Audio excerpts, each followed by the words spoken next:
Le suicide de Nicolas est sur toutes les lèvres. L'ado de 15 ans, harcelé, a mis fin à ses jours.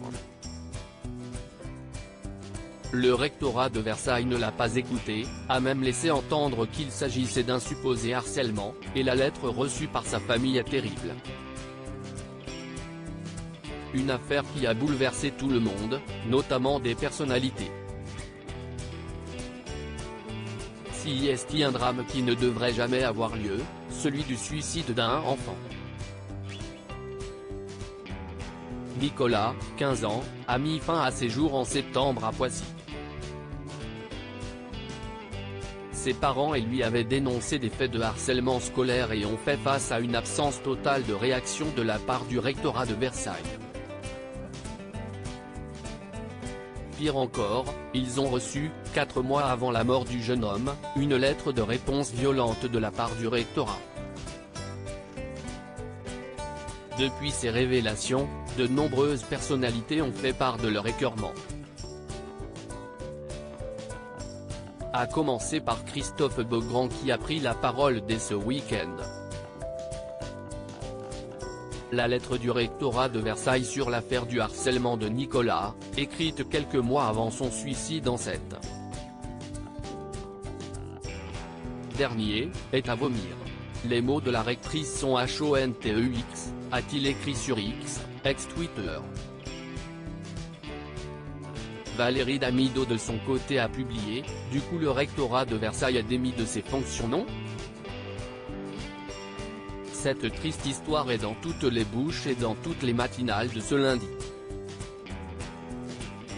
Les grandes gueules de RMC n'hésitant pas à dévoiler l'identité de la personne en charge du rectorat au moment de l'envoi de la lettre et la prenant même à partie, Charles Consigny lui demandant de présenter des excuses à la famille Leblay, famille de Nicolas. Du côté du gouvernement, la première ministre Elisabeth Borne a dénoncé le ton choquant du courrier adressé aux parents. Il y a eu manifestement défaillance sur le type de réponse adressée à des parents qui étaient extrêmement inquiets, a-t-elle fait savoir.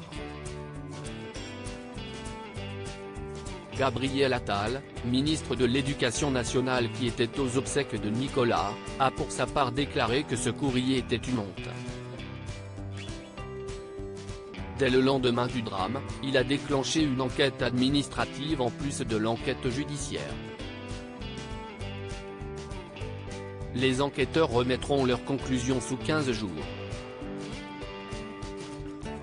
Je ne tirerai toutes les conclusions y compris en matière de sanctions, a-t-il déclaré. Scolarisé au lycée professionnel Adrienne Bolland à Poissy, Nicolas y faisait sa rentrée en 3e en septembre 2022. Il a été très vite victime de harcèlement. Le professeur principal en a été informé mais rien n'a été fait alors qu'une altercation avait eu lieu. Nul, moche. Nicolas était harcelé par les deux mêmes personnes qui ont finalement été reçues par un conseiller principal d'éducation. Des sanctions ont-elles été prises? Nul ne le sait. En mars dernier, la famille de Nicolas prévient le service de lutte contre le harcèlement scolaire du ministère de l'Éducation nationale. Une main courante est ensuite déposée par Nicolas au commissariat en avril. Ce mois-là, selon une information du journal du dimanche, une assistante sociale prévient le proviseur que l'adolescent s'est plaint d'une situation ressentie comme harcelante. Aucune sanction n'est prise. Les parents écrivent alors au chef d'établissement pour lui demander d'agir et lui faire savoir qu'ils déposeraient plainte si une catastrophe devait arriver à leur fils. Quelques jours plus tard, arrive la fameuse lettre du rectorat de Versailles.